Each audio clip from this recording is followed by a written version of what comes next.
The night is dark and full of fangs. Let's talk about vampire society. Let's talk about your vampire project.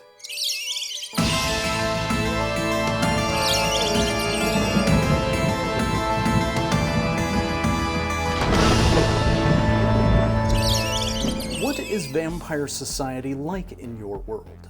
Does it exist in the shadows? Or does it exist openly?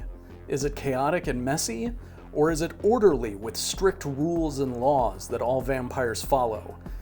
Except for that one, because, you know, drama. Is there a monarch? A government? Weddings? Balls? Duels? Courts? Power struggles? And how does vampire society affect your main characters? I've been looking forward to doing this for a while now because we are going to be doing some world building. This is about your vampire project, but real quick, a different vampire project, the March issue of the Crimson Moon Society, is available now, in which we have two stories. One is an assault on Castle Karnstein. Wonder how Carmilla's gonna feel about that. And the second one is about a magical library, a dark library that is run by a vampire librarian, and he is looking for an assistant librarian. And maybe some romantic sparks fly. So that is available now. Links are below to where you can find it on Amazon. And let's talk now about your vampire project. In the previous video, we went over the loneliness of immortality. And in this video, we're going to talk about what it's like to not be alone. And that means there being other vampires in the world. So we're going to talk about government, and we're going to talk about etiquette, and we're going to talk about how your vampires sort of divide themselves off into other little groups, whether that be based on family or bloodlines or magic or ideology or something that's super weird. And just so that it's said, if your particular vampire story only has one vampire in it, or if there are only like 3 vampires in the entire world, then none of this makes any difference. But if you've got more than 3 vampires, then that's where this starts to become important. So let's get into it. And let's start with government. Sean, can you please not make this a boring lecture about parliamentary procedure and trade delegations? I got you. If you want to delve into the nuances of how your vampire senator properly makes a motion in the Congress of Fangs, then that is fine. You do you. We're going to assume that your casual audience isn't going to care about that. They're mostly just going to care about the broad strokes of your vampire society. So that's kind of how we'll be attacking it. And you might already have some idea of what you're doing with your vampire society. You might have a monarch who rules out of strength and conquest. Maybe there are multiple vampire kingdoms all over the world who are sort of constantly at war with one another. Maybe your vampire society is ruled by a council of elders. Or maybe there's a blood oracle who rises out of a pool of blood every Lunar New Year who determines who is going to be the next vampire ruler. Whatever the situation, and especially if you haven't given it much thought yet, let's take a moment and talk about why government forms. Because government is a symptom of society, and that includes vampire society. Anytime you find a group of individuals, they will organize and start a mini government and appoint a leader. That could be some tribal people out on a plain somewhere. That could be the United States of America. It could be ancient Rome. It could be the line outside of a concert waiting to get tickets.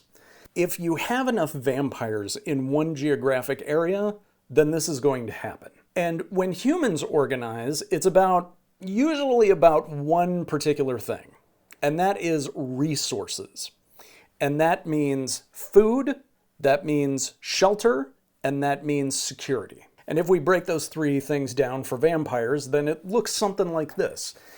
If we're talking about food, then that means the blood supply of a local area, the people walking around.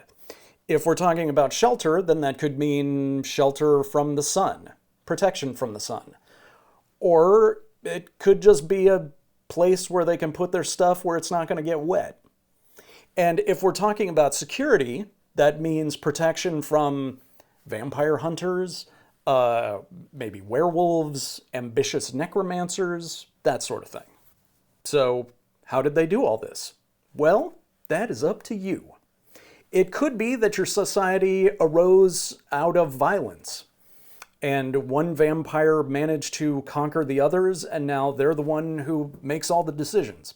Or it could very well be that your vampire society arose out of civility, and the vampires organized themselves without violence in order to optimize their resources. It could also be a combination of both, really. If you think about sort of the way that the American government formed and the way that the country of America formed, it is sort of both of those things. There was a violent war going on. The country was born out of a war, but it was also born out of a civil organization of the people who wanted to make this government happen and to try and make it work. And obviously, with all things in this video, you can certainly argue the history of that at any point. But it just goes to show that there can be a mixture of both, of infighting or outfighting and people trying to come together, vampires trying to come together, to make something better for themselves. And your vampire society could have organized relatively recently, or it could have organized 5,000 years ago. We are telling a vampire story. And it could be that there have been multiple different forms of government, rulership, throughout the vampires throughout time. But let's go through and sort of look at some stuff that some other people have done to maybe start generating some ideas. First of all, let's go with the easiest and most romantic option, and that is a vampire monarchy, where you have a vampire king or a vampire queen, or both. And the OG of this is, of course, Anne Rice's Vampire Chronicles, in which every single vampire can trace their lineage back to Akasha. R.I.P. Enki. But Akasha is the oldest and the most powerful vampire.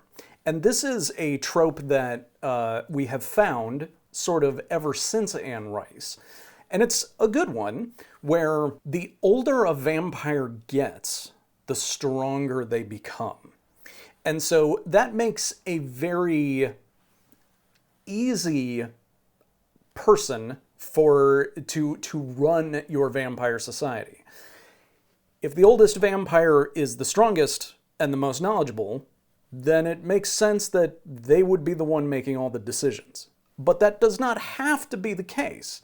You could always have the oldest, most ancient vampire doesn't want to run things. And if we think about the Vampire Chronicles, Akasha eventually just stopped ruling. After a certain amount of time, she just sat down and sat so still that she essentially became a statue.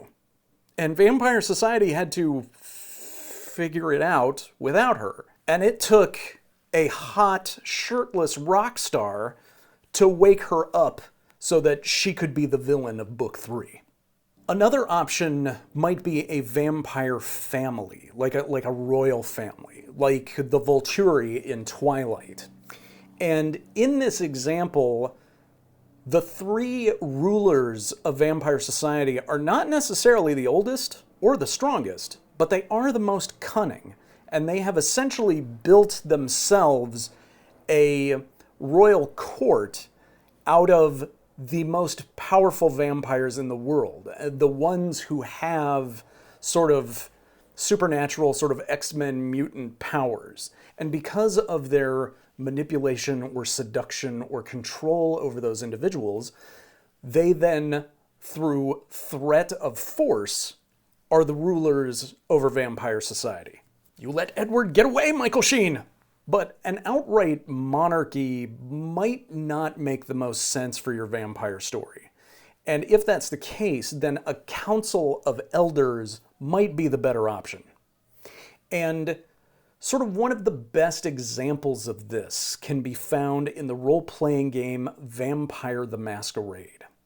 And in this game, vampire society is broken up into all of these different vampire clans.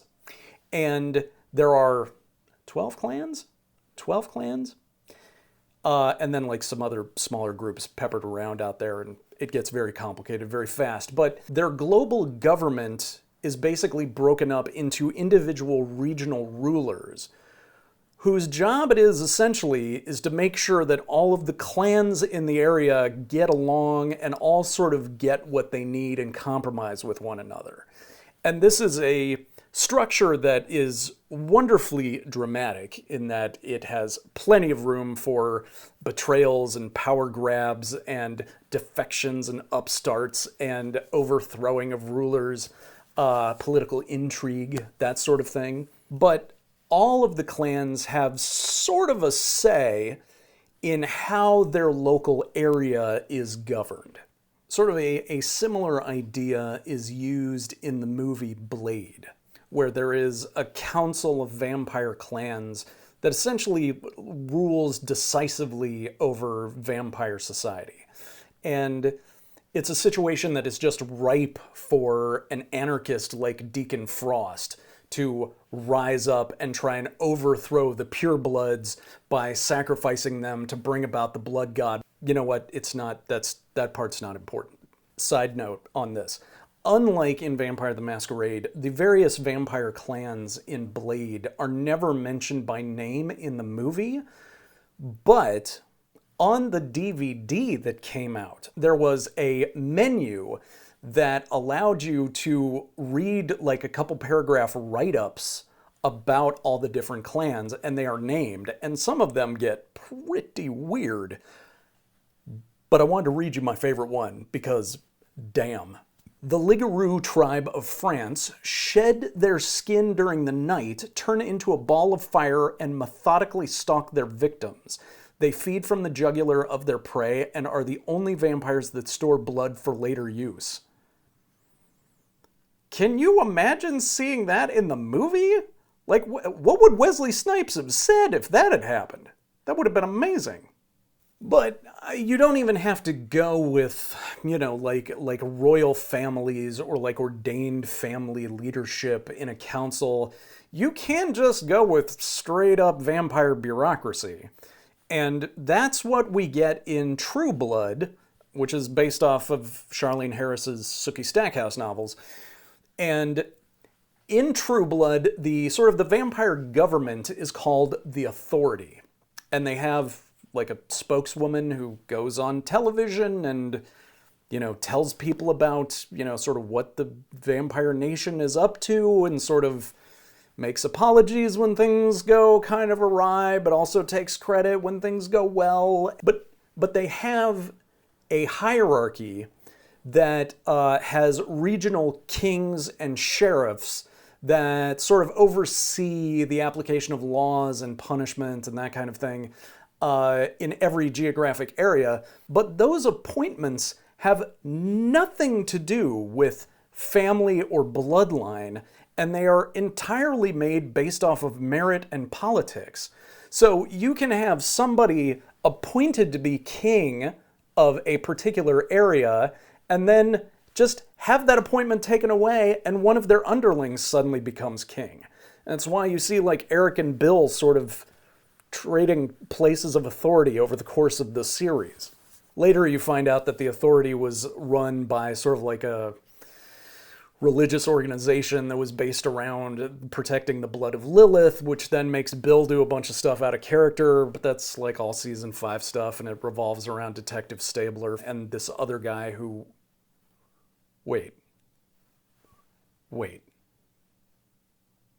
And there are tons of books and shows and games that all have sort of similar flavors of this kind of thing, but there is one that I want to kind of call out here, and that is the Underworld trilogy. And the reason for this is that Kevin Grevioux does this really interesting thing with his Vampire Society, where he has it's ruled over by 3 progenitor vampires, Victor, Marcus, and Amelia. And they are the 3 oldest, and they are the 3 strongest.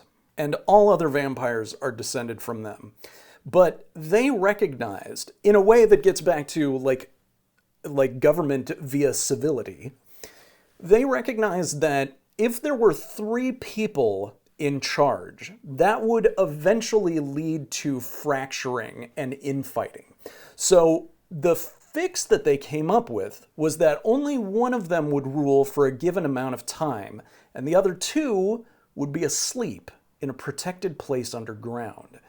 And when that time limit ran out for the one who was ruling, that vampire would then wake up the next elder in line, tell them everything that happened, and then go to sleep themselves, and the next vampire would then, after the download of information, would then rule for however long their time period was.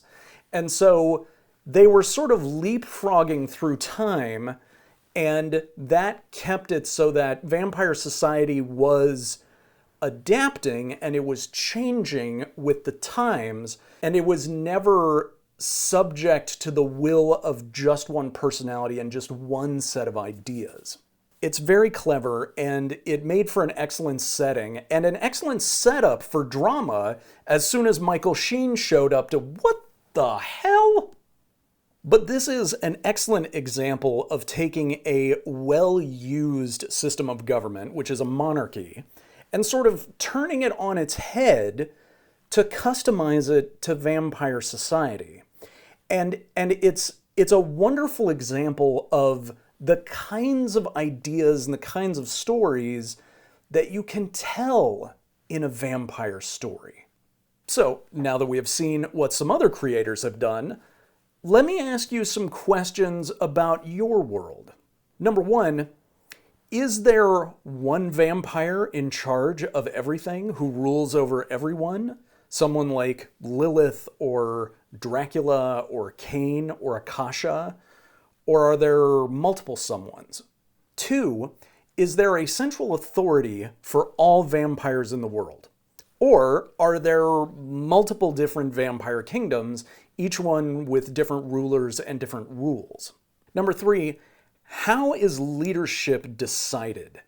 Did one vampire conquer all the others? Or, like we say, was it a vampiric council?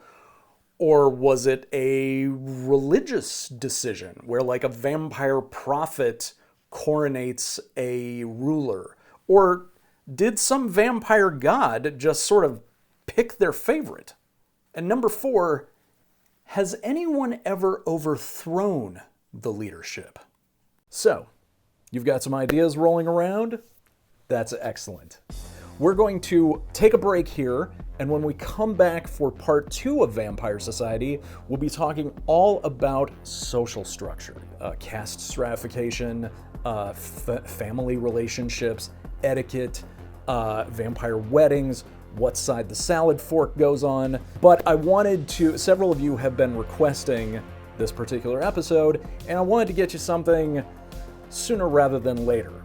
So you can start chewing on your Vampire Society, and then the next episode on this series of Your Vampire Project will be the other half of it. In the meantime, all of the original artwork from this episode will be going up on the Instagram page, so please stop by and subscribe to that at The Vampire's Castle. Otherwise, we will see you next time to talk more about Your Vampire Project. Your Vampire Project! That's outstanding.